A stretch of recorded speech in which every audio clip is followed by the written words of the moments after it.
Olá, para você que ainda não me conhece, meu nome é Carlos, sou fisioterapeuta respiratório, atuo na cidade de Curitiba e hoje nós vamos conversar sobre um tema que infelizmente ainda é tabu, que é a fisioterapia respiratória em atletas. Século XXI ainda tem aquela visão de que a fisioterapia respiratória é só para o doente, seja doente pulmonar, né? Tradicionalmente doente pulmonar. Ainda as pessoas têm aquela visão que é necessário a avaliação de um médico primeiro para depois iniciar a fisioterapia respiratória. Então, não é necessariamente assim, tá? Essa proposta. Tanto que já desde 1990 existe esse novo nicho aí de atuação da fisioterapia respiratória. Tá? Nós temos sim o nosso grande público-alvo, são os pacientes pneumopatas e cardiopatas. Esses sim são necessários um diagnóstico médico, até porque a forma da fisioterapia tratar a doença ela é variada. Uma doença a gente trata de uma forma, outra doença de uma outra forma. Pois bem, agora existe esse novo grupo aí de pessoas que a fisioterapia está abrangendo, a fisioterapia respiratória está abrangendo, que são os atletas. E isso vem acontecendo desde 1990. Tá? Então, assim, a preparação pré-competição de um atleta, ela envolve vários aspectos. Tá? E o que estiver melhor preparado para a competição teoricamente, o indivíduo que vai chegar a ser o campeão da competição, etc. Tá? Então, isso tem levado alguns fisioterapeutas aí a fazer alguns estudos. Tá? Como eu falei, já vem desde 1990. Então, assim, a primeira questão que eu queria passar para vocês é as funções dos músculos ventilatórios. Tá? Então, assim, a gente tem os músculos ventilatórios, que são músculos que vão estar no tórax, basicamente no tórax. Vou citar alguns para vocês: intercostais, internos e externos, diafragma, daí a gente cita também externo peito-mastóide, e alguns outros aí que seriam secundários, tá? Seriam os abdominais, quadrado lombar, esses músculos que ficam mais na região abdominal, tá? Que eles são denominados como, essa região é denominada como core. Né? Então, é claro que os músculos respiratórios, os músculos ventilatórios, eles vão um pouquinho além disso daí, né? Mas, enfim, os ventilatórios em si, eles vão estar no tórax, e o que eu citei do abdominal, quadrado lombar, eles já fazem parte do core, que eles têm uma certa influência no músculo respiratório, ou seja, no músculo ventilatório. O músculo ventilatório ele tem duas funções. Tá? A primeira função, o que é? A função não respiratória. Tá? Poxa, Carlos, mas você está falando de treinamento muscular respiratório, o músculo ventilatório tem uma função que não é respiratória? Sim. Justamente o músculo ventilatório, ele traz essa função de estabilidade do core. Tá? Então veja que a gente vê muito isso que eu falei em idoso. Tá? Você vê muito idoso andando naquela posição curvada, que ele tem uma má postura.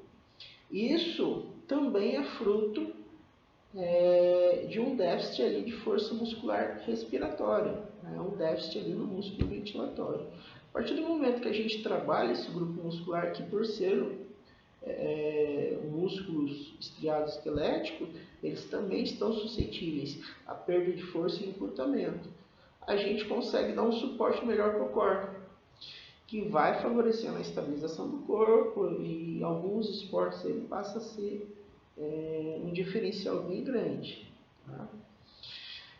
É claro que também o trabalho para o core também ele já existe, né? Ele já existe, mas Estou passando para vocês a teoria dessa função do músculo ventilatório.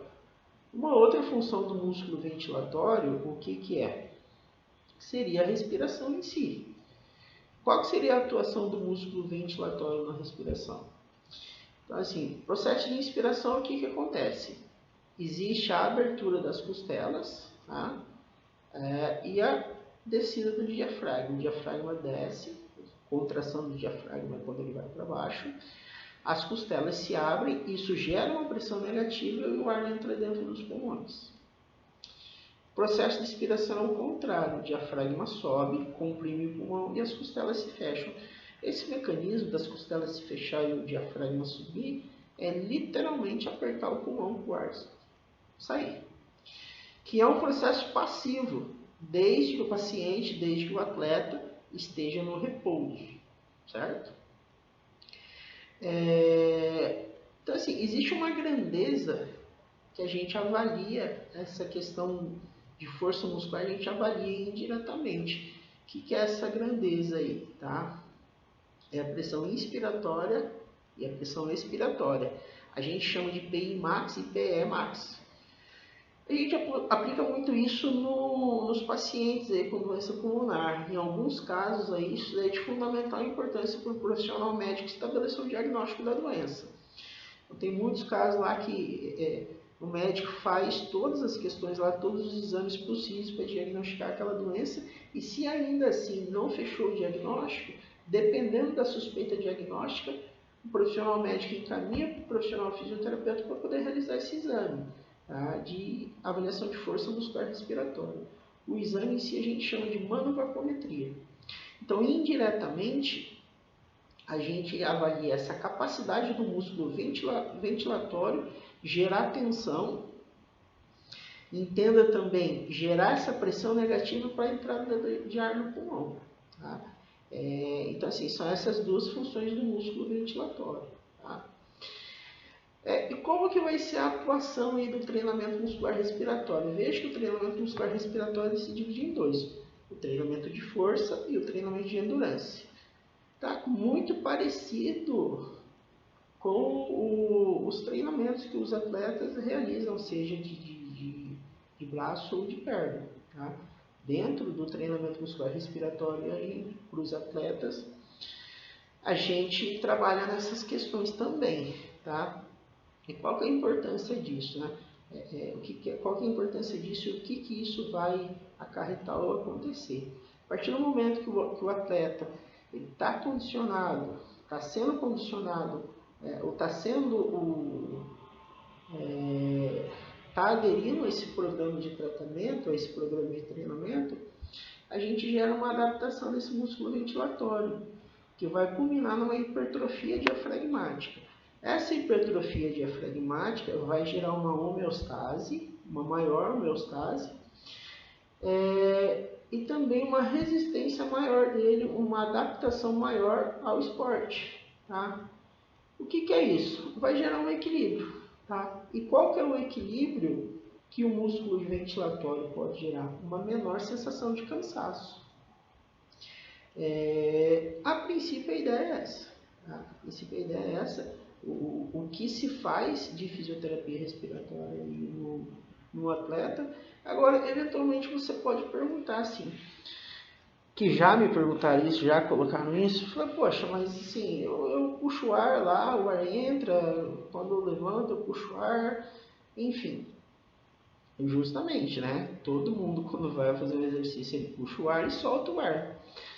Mas aqui a gente vai trabalhar em algo mais aprofundado, tá? Que é a capacidade desses músculos, que a capacidade que esses músculos têm no momento de gerar essa tensão em termos de pressão negativa para o seu pulmão ser mais ventilado. Então vamos supor que um indivíduo X, um indivíduo aí de um esporte qualquer, vamos pegar o ciclismo, por exemplo. Ele tem uma PI max, que é pressão inspiratória de, sei lá, chutar aí, 150. Tá? No esporte, na competição dele, ele vai ter uma queda disso daí de aproximadamente 15% a 20%. Tá? Essa queda ela vai gerar um nível de cansaço nele. Tá? Esse nível de cansaço vai se fazer com que o quê? Que a expiração dele deixe de ser passiva e passa a ser uma expiração passiva, ativa, perdão, passa a ser uma expiração passiva. Consequentemente, esse processo da respiração, que seria algo para ser normal, passa a ser algo que vai gerar um certo cansaço para ele também, porque ele perdeu esses 15% da capacidade de gerar tensão no músculo dele. Sem contar que em competição, ele precisa gerar tensão na perna também, que a gente está falando do ciclismo. Tá? A partir do momento que a gente consegue a hipertrofia nesse diafragma, né, bem como também demais músculos ventilatórios, essa perda de 15% passa a ser não tão significativa no processo de competição em si. Tá? Então essa é a importância da fisioterapia respiratória para o atleta. Tá? O nosso papel, né, não é ensinar o atleta a respirar. O nosso papel, em resumos, para o atleta é fazer com que o músculo ventilatório dele gere uma tensão maior, de modo a gerar uma pressão negativa maior, entrar uma quantidade melhor de ar nele e ele não gerar ou não evoluir para um processo de fadiga na competição. Tá? Enfim, era isso que eu queria passar para vocês. Tá? O assunto tem vários outros tópicos aí, várias outras questões que eu vou abordar com vocês. Porém, se eu me prolongar muito nesse vídeo, esse vídeo vai ficar longo. Né? Eu acho que já ficou um pouquinho longo. Mas para a gente começar esse bate-papo aí sobre o que seria a fisioterapia respiratória no atleta, tá? As questões iniciais são essas desse vídeo, tá certo? Pessoal que está vendo o vídeo, que viu o vídeo até o final, eu agradeço muito, tá? Agradeço o seu interesse, agradeço a sua paciência, espero que tenham gostado do tópico de hoje.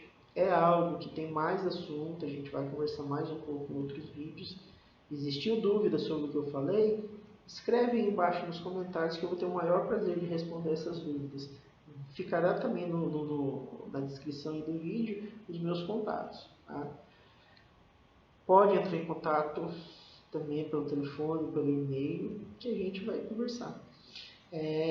Apesar de existir desde 1990 esse tipo de trabalho, ele ainda é bem pouco procurado pelos atletas. Tá?